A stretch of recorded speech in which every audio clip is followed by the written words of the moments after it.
It's been just about 2 years since it happened. Deep Creek sits right on the western edge of the Appalachian Mountains. Endless trees, hills, and lakes so still they look painted. Ancient, older than anything you can name. It was mid-April, still too early for the tourist season. The cabins were empty, the trails unmarked, and the forest floor was a patchwork of wet leaves and old pine needles. Exactly the kind of place I like to disappear into. I parked at the northern trailhead around 10 in the morning. My plan was simple. 2 days of hiking, camp overnight by the lake, and then back out before noon on Sunday. I had done it before. Knew the route well, but that day something was already off. There was another vehicle there. An old dusty blue pickup truck near the edge of the lot. The paint was faded, rust eating the sides. One of the mirrors cracked. Didn't think much of it until I noticed the man inside. He wasn't doing anything, just sitting there. Engine off, a cigarette smoldering between his fingers. His window was halfway down, and when I pulled up, his head slowly turned toward me. Not quick. Slow, deliberate. Like he'd been waiting. When our eyes met, it was like looking into an animal that had already decided something about you. He didn't smile, didn't nod, just stared.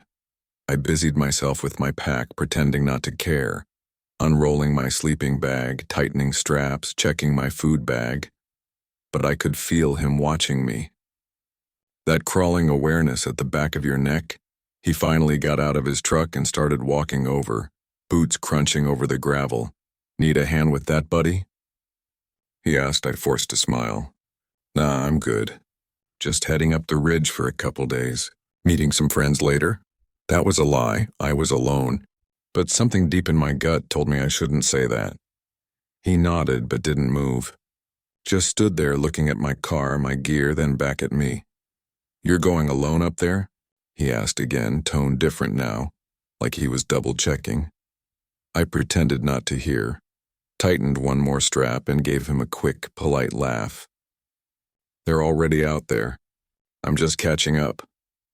He stared for another long second before he finally turned and walked back to his truck. He didn't get in right away, just leaned against the hood, flicked his cigarette into the dirt, and watched me start up the trail. I told myself I was overreacting. People are weird sometimes. Doesn't mean they're dangerous, but still. For the first half mile, I kept looking over my shoulder. The trail wound up through the trees. Damp earth.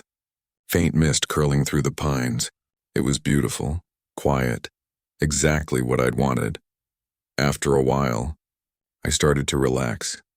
By the time I reached Deep Creek Lake around sunset, I had almost forgotten about the man in the truck. I found a clearing about 30 feet from the shoreline, flat, dry ground, a perfect spot to pitch my tent.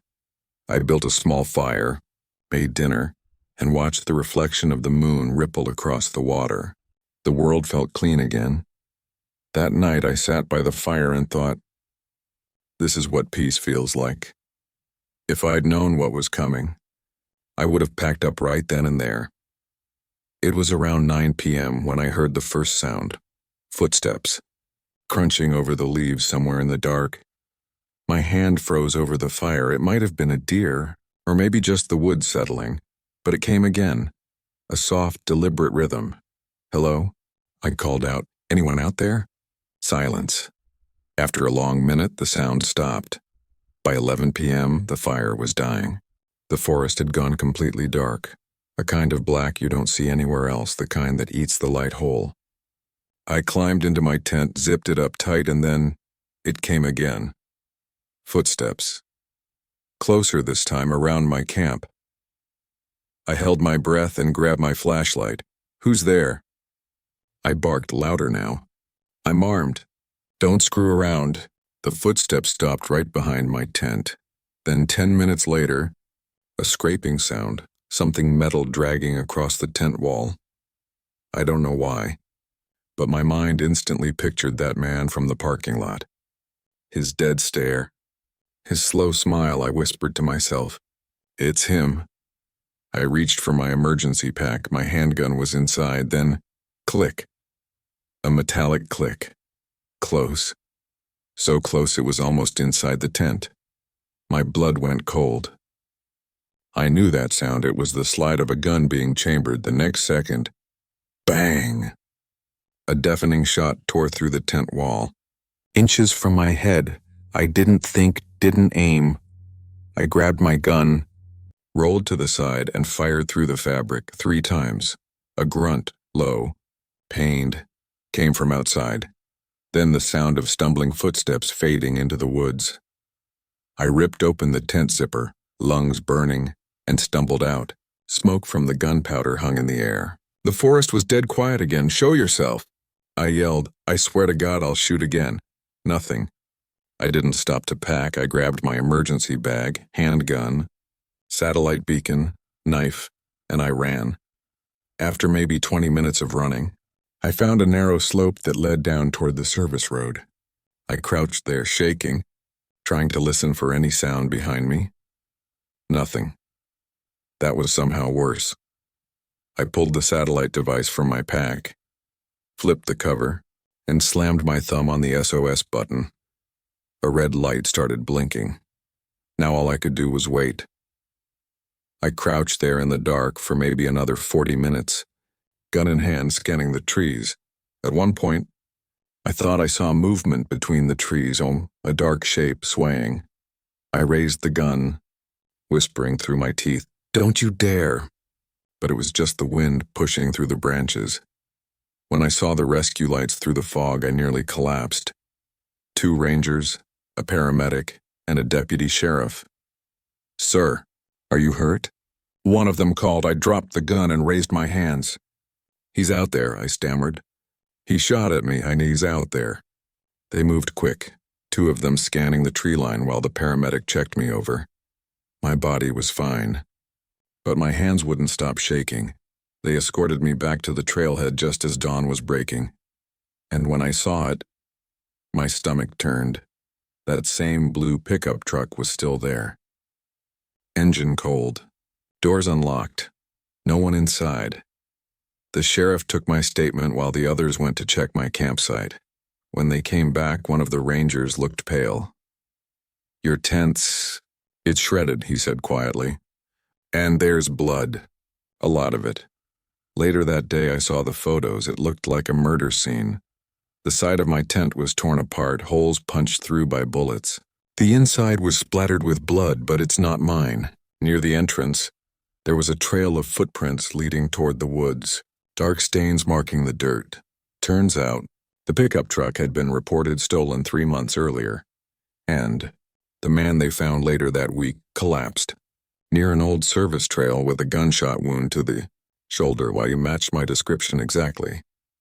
Lived. I don't know his name. The deputy said he'd been camping out in the forest for weeks, living off stolen food and supplies. For weeks after, I couldn't sleep without seeing the shape of that tent wall, that faint silhouette of a man holding a gun inches from me. The wilderness isn't what's dangerous out there, it's what hides in it. The quiet doesn't protect you. It covers the sound of someone creeping closer. The trees don't shelter you. They hide the things that walk between them. I used to love the woods. So if you're ever out there, alone, far from the lights with nothing but the trees, and remember this, the real danger in the wilderness is people. It was November of 1984, and I was fresh out of college, lost and trying to find some kind of direction. I didn't have a clue which road I was supposed to take, so I decided to get lost on purpose. A solo backpacking trip through the Appalachian Trail, 7 days alone in the wilderness. The first couple of days were perfect. But on the 3rd morning, something changed. I woke up before dawn with this tightness in my chest. Not pain, not panic, just this pressure. I couldn't explain it, but I knew something was wrong. My gear was fine. My food bag was still hanging. Nothing had been touched. But that feeling wouldn't leave. Then I remembered the dream. I'd heard something outside my tent during the night. Slow, dragging footsteps circling just far enough that I couldn't see the shadow through the fabric. I thought it had been part of the dream. But lying there that morning, I realized it hadn't felt like one. I tried to shake it off, packed up camp, and started down the trail. The forest looked the same as it always did. Quiet, endless, beautiful. And then, just as I was about to start hiking again, I saw about 50 feet back, half hidden behind a tree, was a man, watching. My heart froze. I blinked once, twice, and he was gone. I waited there for a long minute, staring into the trees, telling myself that I was imagining it. I picked up my pace after that. A mile, maybe 2. The woods felt tighter. But there was never anyone there. By midday, I couldn't take it anymore. My hands were shaking. My throat was dry. I decided to leave the trail. I remembered there was supposed to be an old service road down the slope, maybe a mile or 2 off. If I could find it, I could shave a full day off my route and get out sooner. So I cut into the trees. At first it was easy, just downhill, weaving between trunks, staying quiet. But as I moved deeper, I started hearing things, like someone trying not to be heard. After that, I just moved faster, branches snapping at my jacket, mud grabbing at my boots. The slope grew steeper. Time was running fast. I realized I hadn't found the road. I was deep in it now. No trail, no bearings, no idea where I was. I didn't have a choice. I had to camp. That night, I didn't build a fire. I didn't cook. I just crawled into my tent and zipped it up. The woods outside felt like every tree has eyes. The whole night I didn't sleep. When morning came, I just ran. Didn't eat. Didn't think. Just packed up what I could carry and moved. The feeling of being followed never stopped. By the second night, I was completely lost. I hadn't found the road and I couldn't find the trail. My compass was spinning uselessly. I was running on panic alone. I remember whispering to myself, "Just leave me alone. Please." I gripped my knife and told myself I'd fight if I had to. But I think part of me already knew I wouldn't stand a chance. By the 3rd day, I was delirious. My water was almost gone. My legs were cramping. That's when I made the worst and maybe the smartest decision of my life. I dropped everything. My backpack, my tent, my sleeping bag. I left it all behind. All I could think was run. So I did. Through the trees, down the slope, across the rocks. The whole time that sound followed me. I swear at some point the world started to fade. My vision blurred. My legs gave out. I remember collapsing against a tree. I couldn't see anything. That's the last thing I remember before everything went black. When I woke up, I was in a hospital bed. My mouth was dry. My skin burned.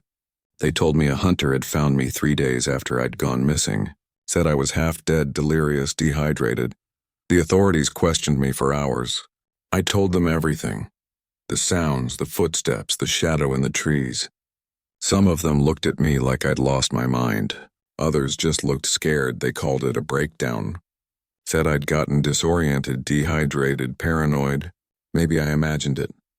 But a few days later, when I was recovering, a park ranger stopped by. Older guy, quiet type. He waited until the others left the room before he leaned in and said, "You're not the first, son. Not in that part of the trail." He didn't say anything else. Just patted my shoulder and left. It's been decades since that trip. I never went back there, honestly. Authorities wrote it off as a breakdown, but local rangers quietly admitted others had been stalked in the same area.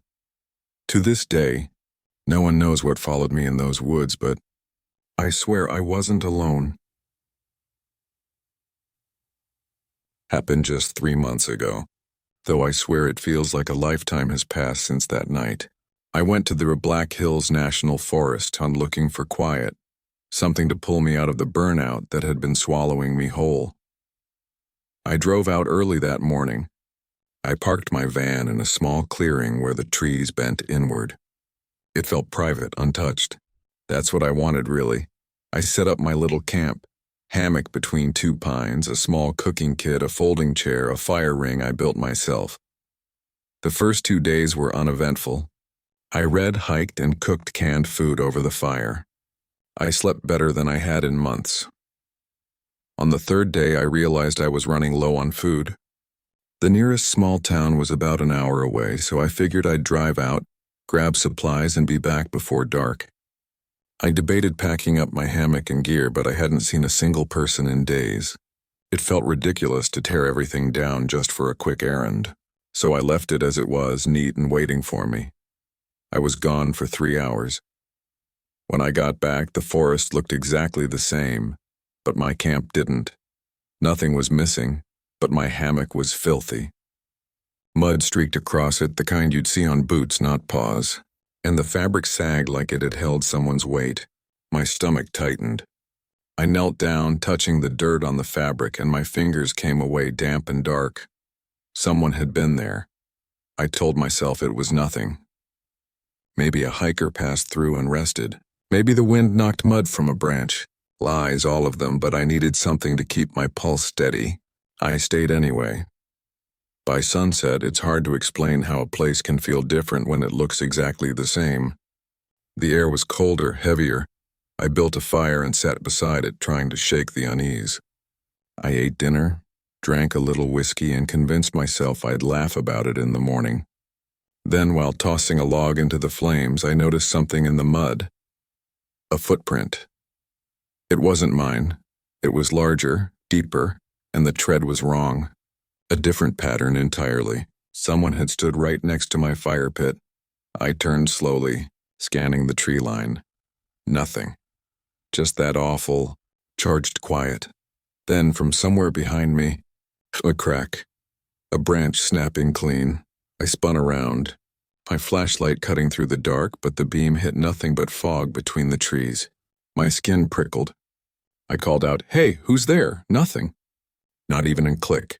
Another sound, closer this time. A slow crunch, deliberate. Whoever or whatever it was, they weren't trying to hide anymore. I stood, gripping the flashlight in one hand and my pocket knife in the other. My pulse hammered so hard. I called out again, louder this time, "I know you're there." The woods swallowed my words. I started backing toward the van, trying to keep the light aimed forward. Then I saw it. Just for a second, movement behind a tree about 20 feet away. Figure tall, broad-shouldered. I froze. He stepped half into the light, just enough for me to see the outline of his face. His head tilted slightly, like he was studying me, or trying to decide what to do next. My throat went dry. "Get the hell out of here," I barked. "I'll call the Rangers." He didn't move. I turned and ran for the van. I slammed the door, locked it, and killed the headlights. Then he circled the van slowly, boots sinking into the wet ground. I swear the handle on the driver's side rattled. Once, then again, he tries to open it. My entire body went rigid. Finally, I started the van and hit the gas and tore out of there. Later, I stopped near a gas station, an hour drive almost, miles away from that spot. I parked under the lights, breathing so hard my ribs hurt. That's when I saw the mud streaked across the side mirror. A handprint, big, smudged, fresh. I drove straight through the night. The next morning, I reported it to the local sheriff. He said, "Next time, stick to the permitted areas. Don't go wandering into those deep woods where your phone won't work and GPS is useless." Then he leaned back and added, almost under his breath, "You wouldn't be the first to come out of there with a story like that. That was 3 months ago. I don't go camping anymore." 7 years ago, I almost died in the Great Smoky Mountains. Back then, I was 25 and lonely. I'd just moved to Asheville for work and didn't know anyone. I missed the sense of belonging college used to give me. Laughing around campfires, late-night drives, inside jokes that made you feel seen. So when I found a Facebook group for North Carolina outdoor adventurers, people posted pictures from hikes, meetups, little weekend trips. They seemed normal, kind, welcoming, alive in a way I hadn't felt in a long time. That's how I met Leah. She was the admin of the group.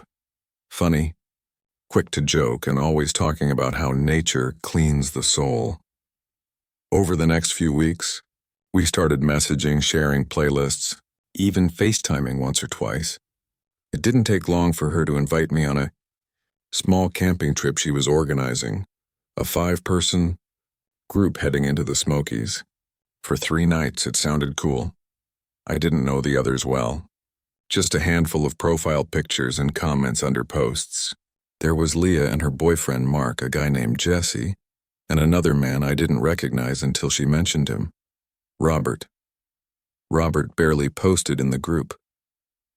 He didn't share photos, didn't comment, just liked things from time to time.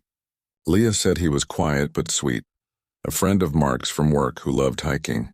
I remember scrolling through his profile before the trip. Not much there, just pictures of forests, old barns, and one of him smiling awkwardly at a cookout. He looked normal, and yet even then, something about him made my stomach tighten. We met early one Friday morning in a gas station parking lot just outside Bryson City. It was cool and misty, the kind of morning where the Smokies looked like a painting. Leah was exactly how she'd been online, warm, energetic, already laughing when she saw me. The others were nice too. Mark helped load my gear, Jesse offered me coffee, and then Robert arrived. He pulled up in a dark green Jeep, climbed out slowly, and gave me this long, polite smile. "You must be Claire," he said. "Leah's new recruit." He shook my hand, too firmly, like he wanted to see how I'd react. When we finally parked and started hiking toward the cabin Leah had rented, the forest felt endless. The cabin itself was beautiful and miles from the nearest town. It didn't have Wi-Fi or phone signal, just a landline and a generator that kicked in when the lights flickered. That first day was great. We hiked to a waterfall, cooked dinner outside, played card games until the fire burned low. I started to feel like maybe I judged Robert wrong. He laughed at Mark's jokes, helped Jesse build the fire, and told stories about his old hiking trips. But sometimes when no one else was looking, I'd catch him watching me. Not staring, watching, like he was memorizing something. That night I woke up thirsty. The cabin was silent except for the ticking of the old clock in the hall. When I stepped out to get water, I noticed a light on in the living room. Robert was sitting by the window, motionless, just staring into the woods. I whispered a soft, "Hey," and he turned his head toward me so slowly it made my skin crawl. "Couldn't sleep," he said. "The woods sound different here." He smiled. I mumbled something and went back to my room. The next day, we were supposed to hike a section of the Appalachian Trail, camp out one night and come back the third day. But that morning I woke up nauseous, dizzy, and feverish. Leah offered to stay, but I insisted she go. I didn't want to ruin the plan. Robert volunteered to stay behind, saying he'd twisted his ankle the night before. That was the first time I truly felt afraid. He looked directly at me when he said it. A small, knowing smirk that made my stomach knot. I told myself I was imagining it. He was just being nice. Still, I felt my voice shake when I said okay. When the others left, the cabin felt wrong. Too quiet, too still. I stayed mostly in my room, reading and trying to nap. Robert spent most of the day outside, chopping wood, humming tunelessly. Once I caught him standing at the window, looking in.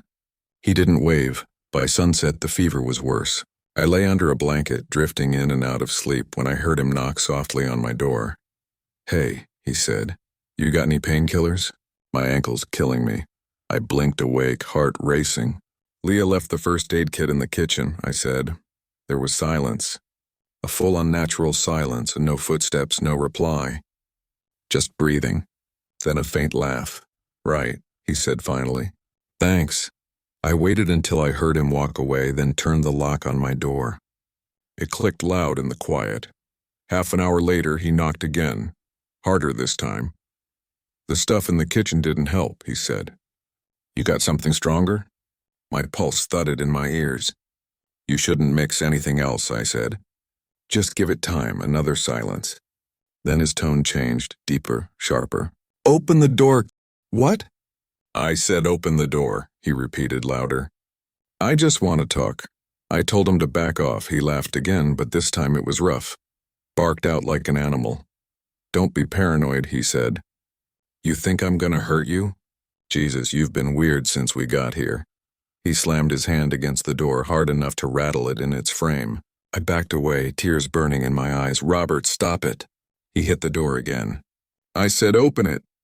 For a moment, everything was still, except my heartbeat. I grabbed my phone, but there was no signal. My only thought was, I have to get out. I pulled on my jacket, stuffed my wallet, flashlight, and a bottle of water into my backpack, and opened the window as quietly as I could. The night air hit me like ice. Then another sound, the doorknob turning slowly. I didn't think. I climbed through the window, dropped into the dirt, and ran. I didn't know where I was going, just away. Behind me, I thought I heard him shouting my name, the sound echoing through the trees. I ran until my legs gave out, until the woods turned black and my breath came in broken gasps. I found a shallow dip between rocks and crawled inside, shaking so hard I could barely stay quiet.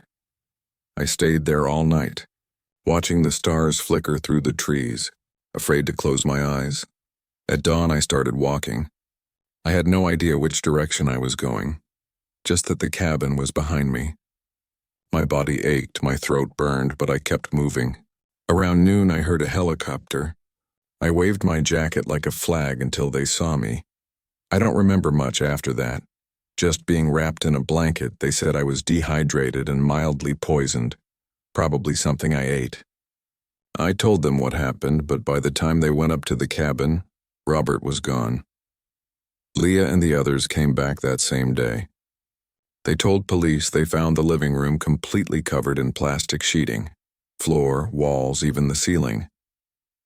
The coffee table had been moved aside and a hunting knife lay on top of it. Robert's Jeep was gone.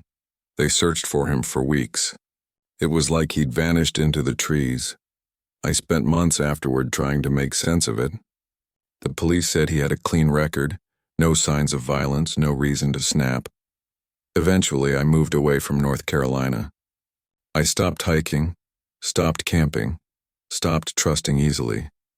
But out there, in the deep woods where no one can hear you scream, politeness can kill you seriously.